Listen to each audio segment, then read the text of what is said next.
আজি বুধবাৰ 2025 চনৰ 16 এপ্ৰিল। আজি বিশ্ব কণ্ঠ দিৱস। সামাজিক যোগাযোগ আৰু ব্যক্তিগত প্ৰকাশভংগীক তাৎপৰ্যপূৰ্ণ কৰি তোলাৰ ক্ষেত্ৰত কণ্ঠৰ গুৰুত্ব, ইয়াৰ যত্ন আৰু দৈনন্দিন জীৱনত কণ্ঠৰ ভূমিকা সম্পৰ্কে সজাগতা বৃদ্ধিৰ উদ্দেশ্যে প্ৰতি বছৰে 16 এপ্ৰিলত বিশ্ব কণ্ঠ দিৱস উদযাপন কৰা হয়। উভতি চাওঁ ইতিহাসত আজিৰ দিনটো। উইলবাৰ ৰাইটৰ জন্মদিন। 1867 চনৰ 16 এপ্ৰিলত ইণ্ডিয়ানাৰ মিডভিলত জন্ম হৈছিল ভাতৃ অৰভিল ৰাইটৰ সৈতে বিশ্বৰ প্ৰথমখন বিমান ৰাইট ফ্লায়াৰৰ নিৰ্মাণ আৰু সফল উৰণ সম্পন্ন কৰা মাৰ্কিন উদ্ভাৱক তথা বিমান পৰিবহণৰ পথ প্ৰদৰ্শকজনৰ। চাৰ্লি চেপলিনৰ জন্মদিন। 1889 চনৰ 16 এপ্ৰিলত লণ্ডনৰ ৱালৰ্থ ইষ্ট ষ্ট্ৰীটত জন্ম হৈছিল মাইম, শ্লেপষ্টিক আৰু দৃশ্যগত হাস্য কৌশলৰ বাবে খ্যাত কিংবদন্তি কৌতুক অভিনেতাজনৰ। ফ্ৰান্সিস্কো গয়াৰ মৃত্যু। 1828 চনৰ 16 এপ্ৰিলত 82 বছৰ বয়সত ফ্ৰান্সৰ বৰ্ডিউত মৃত্যু হৈছিল বৈকল্পিক সৃষ্টিশীলতা আৰু ৰং প্ৰক্ষেপণৰ বিশেষত্বৰ বাবে জনাজাত বিশ্ব প্ৰসিদ্ধ স্পেনিছ প্ৰিণ্ট মেকাৰ তথা চিত্ৰশিল্পীজনৰ। নন্দলাল বসুৰ মৃত্যু। 1966 চনৰ 16 এপ্ৰিলত 83 বছৰ বয়সত শান্তিনিকেতনত মৃত্যু হৈছিল কলা ভৱনৰ প্ৰাক্তন অধ্যক্ষ, ভাৰতীয় চিত্ৰশিল্পৰ অন্যতম পথ প্ৰদৰ্শক হিচাপে স্বীকৃত পদ্মবিভূষণেৰে সন্মানিত যশস্বী চিত্ৰশিল্পীগৰাকীৰ। ভাৰতত প্ৰথম যাত্ৰীবাহী ৰেলৰ চলাচল। 1853 চনৰ 16 এপ্ৰিলত মুম্বাইৰ বৰিবুণ্ডাৰৰ পৰা থানেলৈ ভাৰতৰ প্ৰথমখন যাত্ৰীবাহী ৰেলে যাত্ৰা কৰিছিল।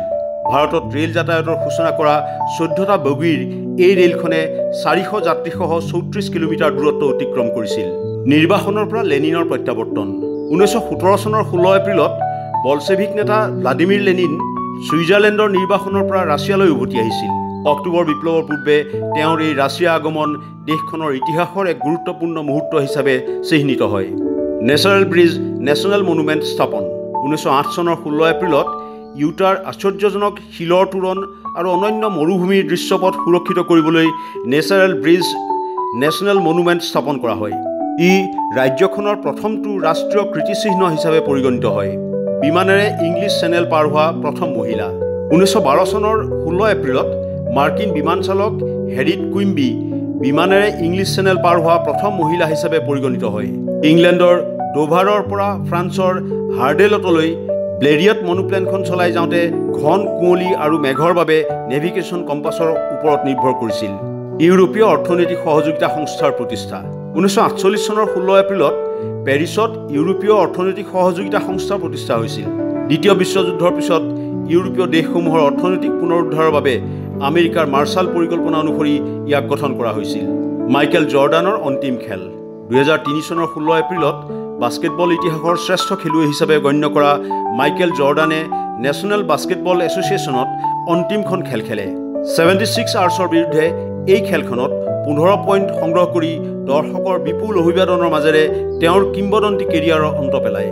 ৰলিং ষ্ট'নছৰ প্ৰথম এলবাম মুকলি। 1964 চনৰ 16 এপ্ৰিলত ৰলিং ষ্ট'নছে তেওঁলোকৰ প্ৰথম এলবাম দ্য ৰলিং ষ্ট'নছ মুকলি কৰিছিল। লণ্ডনৰ ৰিজেণ্ট ছাউণ্ড ষ্টুডিঅ'ত ৰেকৰ্ডিং কৰা এলবামটোৱে সংগীত ইতিহাসৰ এক প্ৰভাৱশালী যাত্ৰা মুকলি কৰিছিল। কেণ্ড্ৰিক লামাৰক পুলিটজাৰ বঁটা। 2018 চনৰ 16 এপ্ৰিলত পুলিটজাৰ প্ৰাইজ বৰ্ডে ডাম এলবামৰ বাবে কেণ্ড্ৰিক লামাৰক সংগীতৰ পুলিটজাৰ বঁটা প্ৰদান কৰে। এই বঁটা লাভ কৰা তেওঁ প্ৰথমজন ৰেপাৰ হিচাপে পৰিগণিত হয়। চেপলিনৰ 662 জন লুক এলাইকৰ সমাৱেশ। 2017 চনৰ 16 এপ্ৰিলত ছুইজাৰলেণ্ডৰ ভেভেৰ চেপলিন সংগ্ৰহালয়ত 662 জন চাৰ্লি চেপলিনৰ লুক এলাইক ব্যক্তি সমবেত হয়। কিংবদন্তি অভিনেতাজনৰ 128 সংখ্যক জন্মদিনত তেওঁ ৰূপায়ণ কৰা ট্ৰেম্প চৰিত্ৰৰ দৰে টুপি, লাঠি, গোফ আৰু সাজ পোছাকেৰে সজ্জিত হৈছিল অংশগ্ৰহণকাৰীসকল। ইনফৰমেশ্যন ডেস্ক, দেশ টুডে।